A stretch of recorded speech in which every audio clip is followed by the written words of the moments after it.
సింగరేణి కార్మికులకు గతం కంటే ఎక్కువగా లాభాల్లో వాటా ఇప్పించిన ఘనత కాంగ్రెస్ పార్టీదే. ఎమ్మెల్యే రాజ్ ఠాకూర్ వెల్లడి.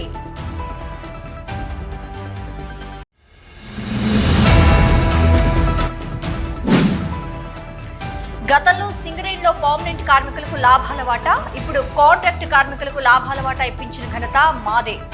ఏఐటీయూసీ నాయకులు సీతారామయ్య వెల్లడి.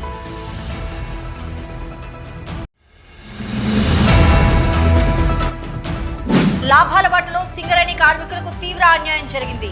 కార్మికులకు 16% పైనే లాభాల వాటా ప్రకటించి 33%గా చూపుతున్నారు. హెచ్ఎంఎస్ ప్రధాన కార్యదర్శి రియాజ్ అహ్మద్ ఆరోపణ.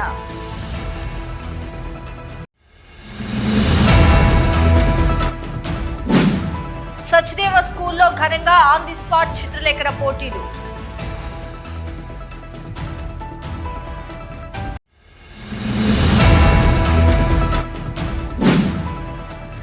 కేంద్ర ప్రభుత్వం తీసుకొచ్చిన నల్ల చట్టాలను నిరసిస్తూ సెప్టెంబర్ 23 బ్లాక్ డేగా పాటిస్తాం. సింగరేణి కార్మిక సంఘాల ఐక్య వేదిక వెల్లడి.